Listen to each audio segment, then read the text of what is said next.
नमस्ते स्टूडेंट्स, आज हम सीखने वाले हैं issue forfeiture and issue of shares. हमारे कॉर्पोरेट अकाउंटिंग का सेकंड चैप्टर है। उससे पहले हम थोड़ा सा इंट्रोडक्शन जान लेते हैं।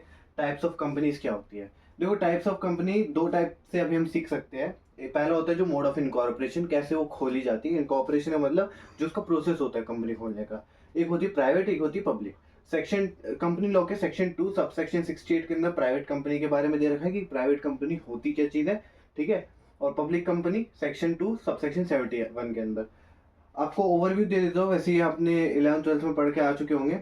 फिर भी एक हल्का सा ब्रीफ दे देता हूँ ओवरव्यू, कि आप समझ पाए। प्राइवेट कंपनी वो कंपनीज होती है जिसका कह सकते हो लिमिटेड मेंबर्स होते हैं। इनको अपना एक कह सकते हो जो प्राइवेटली ओन करी जाती है, एक लिमिटेड मेंबर्स होते हैं। इनके अंदर डायरेक्टर वगैरह सब लिमिटेड होता है। ठीक है। पब्लिक कंपनी वो होती है जो प्राइवेटली ओन नहीं करी जाती। इसके अंदर एज सच कोई लिमिट नहीं होता हमारा डायरेक्टर्स और मेंबर्स के ऊपर। बट हाँ, मिनिमम दोनों के अंदर होते हैं, अलग अलग होते हैं। सेकंड पार्ट आता है basis of liability of members. ठीक है।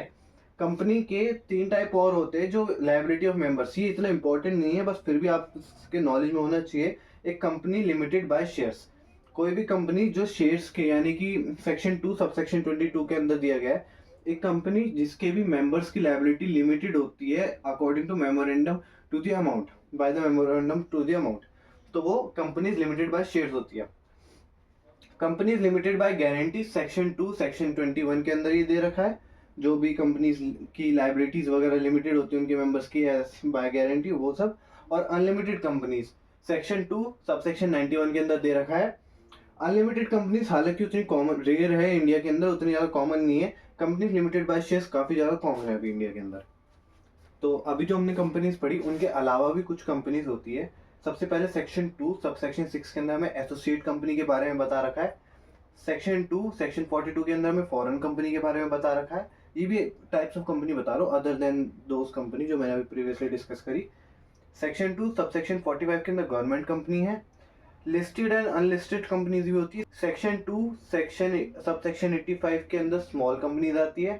1 पर्सन कंपनी 2013 में कंपनीज एक्ट में ऐड हुई सेक्शन 2 सब सेक्शन 62 के अंदर। टाइप्स ऑफ शेयर दो टाइप के होते हैं, preference share, equity share. Preference share ये आप पढ़ के आए हो सारे। प्रेफरेंस शेयर वो होते हैं जिनको थोड़ी सी प्रेफरेंस दी जाती है, फिक्स रेट ऑफ डिविडेंड मिलता है इनको। और जब भी इनका पेमेंट होता है वाइंडिंग अप के टाइम पे तो सबसे पहले इनको पेमेंट किया जाता है। इक्विटी शेयर में क्या आता है, इनको फिक्स डिविडेंड नहीं मिलता, बट इनका कंपनी में ओनर के टाइप में ट्रीट करा जाता है। कंपनी में मीटिंग होती है तो इक्विटी शेयर्स को उसमें इन्वॉल्व करा जाता है, इनके डिसीजंस को मायने दिया जाता है। अब आगे बढ़ने से पहले एक छोटा सा टॉपिक आता है, शेयर्स वर्सेस स्टॉक। शेयर्स और स्टॉक में क्या डिफरेंस है। सिंपल सा आप एक ग्राफ से समझ सकते हो। एक सिंगल जो शेयर होगा वो शेयर होता है, लेकिन अगर वो काफ़ी सारे शेयर्स हो जाए तो स्टॉक करे जाते हैं। इसमें भी कैच है, शेयर फुल्ली पेड अप भी हो सकता है, हाफ पेड अप भी हो सकता है, या कॉल्ड अप भी हो सकता है कि इतना कम मंगाया हो। बट जो स्टॉक होएगा वो हमेशा फुल्ली पेड अप शेयर्स को मिला के बनता है। ठीक है। डिफरेंसेस भी मैंने इसी के अंदर कर दिए। सबसे पहला, no need to be fully paid up, shares fully paid up की जरूरत नहीं है होने की, बट स्टॉक को हमेशा फुल्ली पेड अप होना पड़ेगा। शेयर्स को प्राइवेट और पब्लिक दोनों कंपनी इशू कर सकती है, लेकिन स्टॉक सिर्फ पब्लिक कंपनी इशू करती है। शेयर्स की एक नॉमिनल वैल्यू होती है बट स्टॉक की कोई नॉमिनल वैल्यू नहीं होती। शेयर्स फ्रैक्शंस में इशू नहीं करे जा सकते, लेकिन स्टॉक फ्रैक्शन में इशू करे जा सकते हैं। शेयर्स एक डिस्टिंक्टिव नंबर को बियर करता है, लेकिन स्टॉक में ऐसा नहीं होता। शेयर्स में हर एक शेयर का इक्वल डिनोमिनेशन होता है, बट स्टॉक में वो वैल्यू मनी की ऊपर नीचे हो सकती है। शेयर्स जो होते हैं वो इनिशियली इशू करे जाते हैं, जबकि स्टॉक इनिशियली इशू नहीं कर सकती कोई भी कंपनी। ठीक है। तो अब आगे बढ़ने से पहले हमें थोड़ा सा और बेसिक नॉलेज होनी चाहिए कि टाइप्स ऑफ शेयर कैपिटल क्या होते हैं। Authorise share capital, issued share capital, subscribe share capital. Authorise share capital जितना एक कंपनी कैपेबल है कि हम इतने शेयर्स इशू कर सकते हैं। इशूड शेयर कैपिटल जितना एक कंपनी ने शेयर कैपिटल को इशू करा होता है, जितने शेयर्स इशू करे होते हैं। सब्सक्राइब शेयर कैपिटल यानी कि कितने लोगों ने शेयर्स खरीदे हैं, कितना उन्होंने मनी दिया है उसके बदले में। अब इसके अंदर आपका आ जाएगा कॉल्ड अप आ जाएगा, पेड अप आ जाएगा, अनकॉल्ड आ जाएगा। उसके बारे में मैं मोटा मोटा बता देता हूँ। कॉल्ड अप शेयर कैपिटल कितना कंपनी ने मंगाया है कि आप इतना पैसा दे दो। कभी भी शेयर्स कंपनी या तो फुली मंगा लेती है या फिर कभी कभार नहीं बना मंगाती, पार्ट्स वाइज मंगाती है। हमें पार्ट्स वाइज ही पढ़ना है। तो वो पार्ट्स में एप्लीकेशन आता है, अलॉटमेंट आता है, फर्स्ट कॉल, सेकंड कॉल, ऐसे कॉल्स करके फाइनल कॉल आता है। तो उसके अंदर जितना जहाँ तक या तो कंपनी अलॉटमेंट तक मंगाएगी या फिर कंपनी हमारा फर्स्ट कॉल तक मंगाएगी। तो जहाँ तक कंपनी पैसा मंगाती है उसको कॉल्ड अप कैपिटल कहते हैं। पेड अप जितना हमारे शेयर्स जो खरीद रहे हैं वो पब्लिक एक कंपनी को देती है। एक पब्लिक जितना पैसा कंपनी को देगी वो पेड अप शेयर कैपिटल होता है। अनकॉल्ड जो भी मनी कंपनी ने मंगाया नहीं शेयर से, शेयर कैपिटल्स मतलब शेयर होल्डर से, उसको अनकॉल्ड शेयर कैपिटल कहते हैं। ओके, तो एक टॉपिक आता है इसके अंदर, रिजर्व कैपिटल और कैपिटल रिजर्व के बीच में डिफरेंस। ठीक है, मैं आपको स्क्रीन पे एक टेबल शो कर देता हूँ, उसमें आप इसको ढंग से पढ़ लेना। अभी मैं मोटा मोटा बता रहा हूँ क्योंकि हमें आगे का भी टॉपिक कवर करना है। तो एक रिजर्व कैपिटल क्या होता है, एक पोर्शन होता है अनकॉल्ड शेयर कैपिटल का जो कैपेबल नहीं होता हम रिकॉल्ड अप करने के लिए, एक्सेप्ट अगर कोई इवेंट हो रहा है कंपनी बीइंग वाउंड अप। अगर कंपनी बंद हो रही है तो उस टाइम पे हम इसको कॉल्ड अप करवा सकते हैं, वरना ये कॉल्ड अप नहीं कर सकते हम लोग।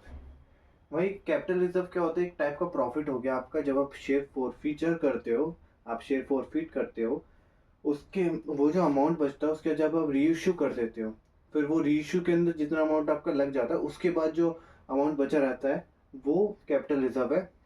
वो जो कैपिटल रिजर्व है उसको आप जनरली डिविडेंड के रूप में डिस्ट्रीब्यूट करने के लिए देखते हो। ओके, अब हम बैलेंस शीट का फॉर्मेट समझ लेते हैं। फॉर्मेट अब शेड्यूल 3 कंपनीज एक्ट 2013 के अकॉर्डिंग है ये। ठीक है, सबसे पहले ऊपर name of the company, balance sheet as at, फिर आता है particulars, note number, figures at the current year and the end of current year और figures at the end of previous year.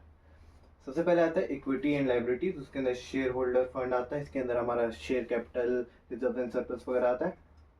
Share application pending amount भी है, जो हमारा share application कितना pending amount है वो भी आता है। नॉन करंट लाइबिलिटी, जो करंट लाइबिलिटी नहीं है, जैसे डिबेंचर्स वगैरह हो गए वो सब। करंट लाइबिलिटी यानी कि एक साल से जो इसकी लाइबिलिटी कम है वो। इसके अंदर हमारा बैंक लोन वगैरह, अगर हम शॉर्ट टर्म के लिए जो बैंक लोन लिया है वो, बैंक लोन तो ऐसे जनरली नॉन करंट लाइबिलिटी में आता है, बट अगर कहीं पे लिखा हो क्रेडिटर्स, लिखा हो क्रेडिटर्स, नॉन करंट लाइबिलिटी में आ जाएंगे। फिर उसका टोटल करना है। फिर आता है एसेट्स। एसेट्स के अंदर पहले नॉन करंट एसेट्स आते हैं, फिर करंट एसेट्स, मैंने ऊपर नीचे लिख दिया।